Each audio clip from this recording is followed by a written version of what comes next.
In this video lecture, we'll be looking at while loop.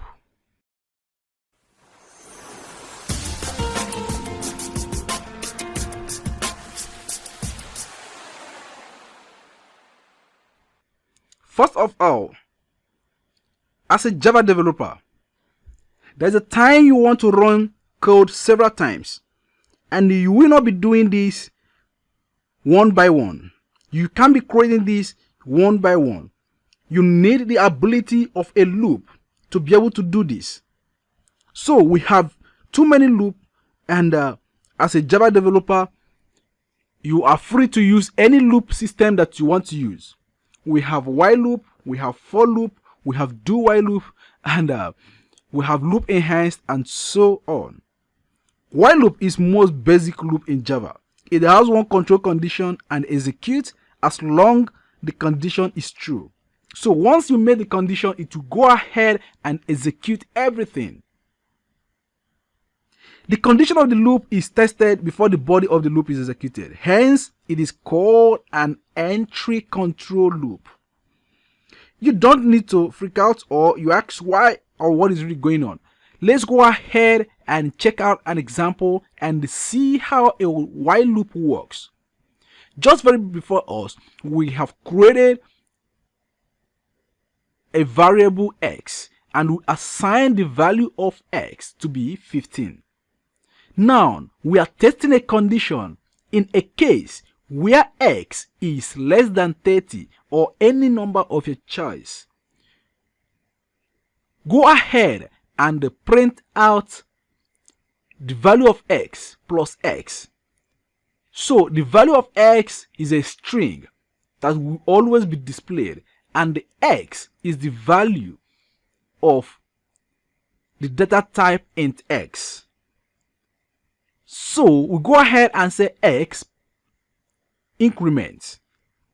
What this means is that x will continue to move from 15 to 16, 16 to 17, 17 to 18, and so on until it gets to 30, and is not going to be equal to 30 because x is less than 30. Therefore, x should stop at 29. As a beginner who don't know anything in Java programming yet, you might go ahead and call out system.out.println 1 or 15, system.out.println 16, 17, 18, 19. When you are doing this, you're going to have a very big bunch of code and you are consuming too many memory in programming. Therefore, a loop can be able to do this for you. Let's go ahead, compile this and see it work out. Go ahead and move your mouse and compile this. You can see that I have value of x 15, value of x 16, 17, 18, 19, 20 to 29. If you want a condition where this is going to stop at exactly the same point, either 30 or number that you put there, you can go ahead and say x is less than or equal to. If you go ahead and compile this again, you can see that x didn't stop at 29 this time, but it stopped at 30. I hope this is really very interesting and you are getting it.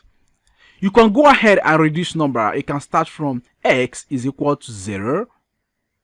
Let's go ahead and remove this and say x is equal to 0, starting from 0, and x equal to 5, less than or equal to 5. So go ahead and hit on compile. You can see 0 to 5. So this is all about while loop. This continues to happen without you doing it by yourself. So I believe that you've understood how and the reason why we are using loop system in Java programming. We're still going to learn more on loop. We're still going to have other loops. We have other loops that we're going to look at. So I believe you really understood this, and it is very simple and straightforward. So put down this code on your system and go ahead and try it out. I believe that you're going to enjoy it. So this is all about loop system, and if you have any question, please use the question and answer sections, and I'm going to get back to you as soon as possible. Thank you so much, and I'm going to see you in the next video lecture. In this video lecture, we are going to look at for loop in Java programming.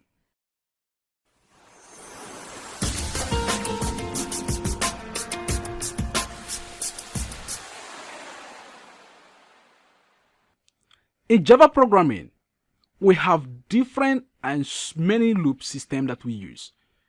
So we've treated while loop and you really understood that. I believe that you can be able to understand for loop this time around. If you want to achieve the same purpose as a while loop, we have another type of loop system called for loop. It is very straightforward and it just works exactly the same like while loop. So let's go ahead and look at this example just very before us, and let's go to know how for loop works. Just very easy and very clean.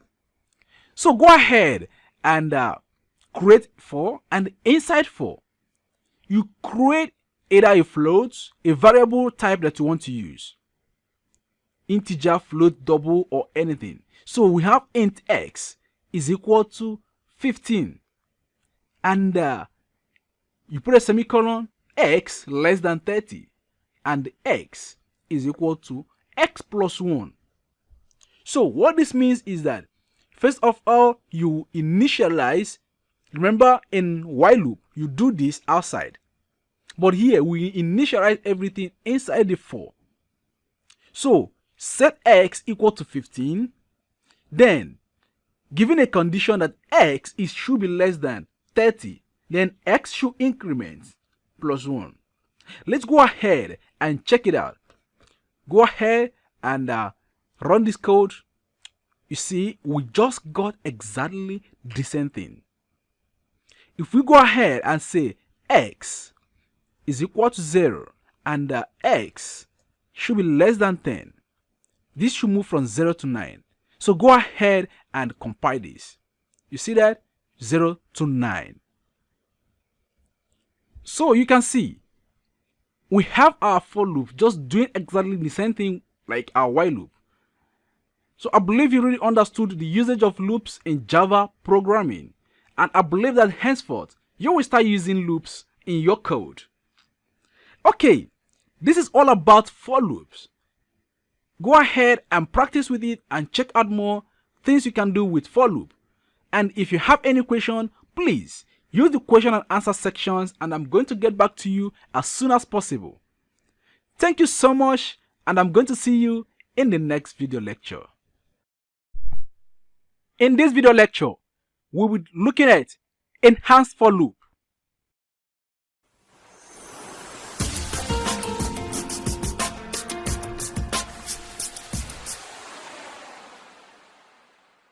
In Java programming, at the time of Java 5, enhanced for loop was released. You can use this with arrays. We have discussed arrays. So you check out arrays and then you can grab it. Then you check out for loop. We have discussed for loop. Bringing this together in your program creates an enhanced for loop. So we'll be creating arrays of strings or of integer values. Here, we can print out the arrays using a for loop.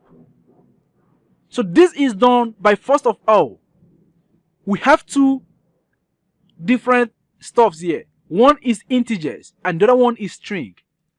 I can put a demarcation here so that we understand everything we are doing here. Okay, on the first part, I initialized numbers 5, 10, 15, 20, 25 using a variable numbers. They are all integer numbers. For me to be able to call this out, I used a for loop, declaring integer x and assigning the value of numbers to this integer. Then I go ahead and print out the variable x, which contains the arrays. I'll go ahead and remove this here. Let's go ahead and run this code and see that these numbers will be printed. So you can see I got 5, 10, 15, 20, 25. They are all printed out. This is the combination of array and the for loop together. And we got something so awesome here. You can similarly do the same thing to string values. Let me go ahead and put this string value back here. I have string values of kettle, pot, cup, jug, and all these are in arrays. Let me say I'm working on kitchen utensils and someone else might be working on cars or any other thing. I love making an example with cars because I love cars so much. Okay. Don't mind me. So, in order to print out the kitchen utensils, kettle, pot, cup, jug, if I want to do this once, I created a string and here I created a variable names. I used a for loop calling the names. I put in the variables names inside the name I just created and use system.out.print. I am able to create these string values out. So let's go ahead and run this code now and see how it works out. So you can see that I have kettle, pot, cup, jug printed just below the integer values. How did I come about doing this? I used system.out.println to be able to demarcate this, bringing the string variables below the integer variables. So here it is just very easy, and I hope you really understood that. I would like you to play with this code and check it out. If you have any question under enhanced for loop, please try to use the question and answer sections and I'm going to get back to you as soon as possible. Thank you so much and I'm going to see you in the next video lecture. In this video lecture, we'll be looking at doWhile loop.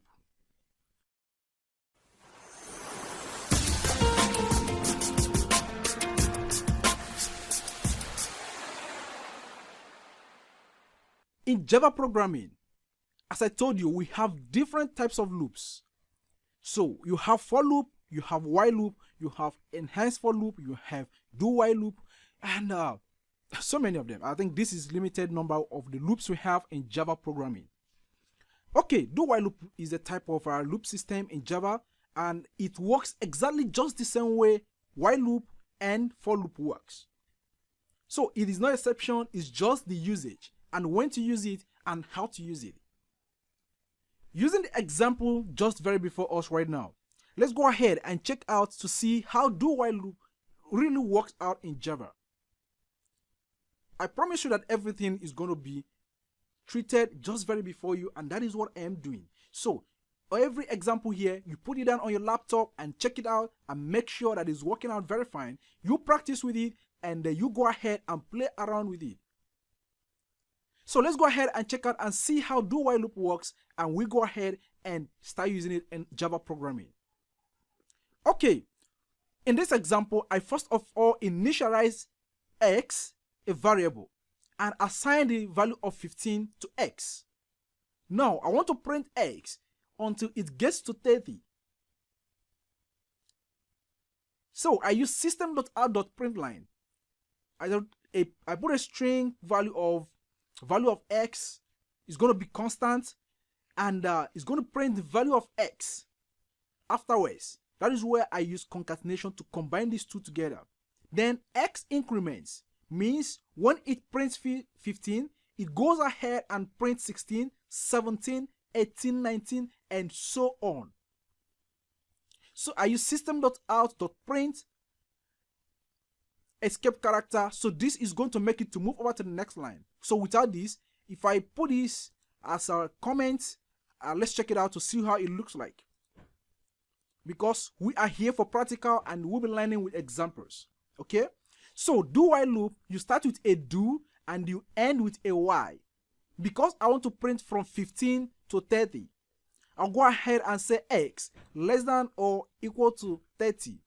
But if I want it to stop at 29, I'm going to say x less than 30. So if I remove the equal sign there, it's going to be x less than 30. So it's going to print from 15 to 29. And afterwards, I'll go ahead and put equal sign there. So let's go ahead and run this code right now and see what it gives us. Running this code it prints everything just in the same line because we commented the escape character. Go ahead and remove this, uncomment it from here, and run this code again. Let's check it out. So you can see that this escape character moves it to the next line, and it's printed 15 to 19. So I believe that is very clear.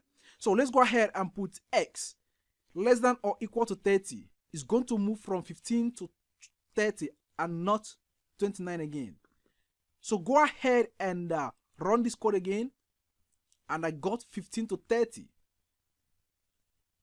So I believe that you really understood how do-while loop works, just exactly same with a for loop or while loop.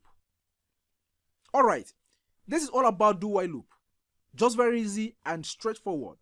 In case if you're having any issue using do-while loop, please, I would like you to put your questions on the question and answer sections, and I'm going to get back to you as soon as possible. Thank you so much, and I'm going to see you in the next video lecture.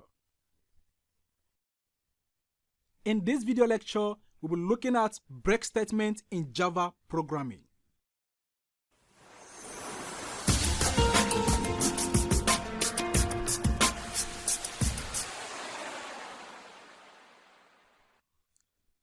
In Java programming, there might be a condition when you want to remove something or stop at a point without going further. In this point, you go ahead and use what is called a break statement. The break statement in Java programming is something that helps us to be able to terminate an operation along the way in case you don't need to go further. When the break statement is encountered in a loop, the loop is immediately terminated and the program control resumes at the next statement following the loop. This can be used to terminate a case in the switch statement or in anywhere. It is mostly used combined with the enhanced for loop. Let's go ahead and look at this example and see how to terminate from somewhere or anywhere you just want to do that. Here, I created a variable numbers, and this is an array. I have 5, 10, 18, 15, 12. So I created an enhanced for loop where I initialized another variable called int and passing the value of numbers into int. I now check out if x meets a number 18, which is the index 2. It should break at this point. Then using system.out.println, I go ahead and put out the remaining ones, and that is 5 and 10. It is very easy to understand. Let's go ahead and run this code and see how this works out.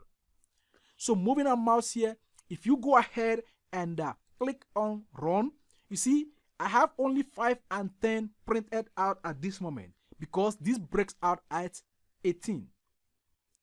Let's go ahead and break out from 15. And when you go ahead and run this code again, it's going to give you 5, 10, 18, and it breaks out at 15. So it monitors the values because you've passed the values of numbers into the integer x, and this is being checked. Whenever x is equivalent to 15, it breaks out and never continue. So if you're really taking this course and you come to this point, I will advise you to check out continue statement to see how to move on after you break out somewhere. So I believe that you really understood how break statement works in Java programming. So I believe that henceforth you will continue to use it in your program anytime you really want to do so, and you should know when to use it. Therefore, this is all about break statement in Java programming. In case if you have any question under this lecture, please try to use the question and answer section, and I'm going to get back to you as soon as possible. Thank you so much, and I'm going to see you in the next video lecture. In this video lecture, we'll be looking at continuous statement in Java programming.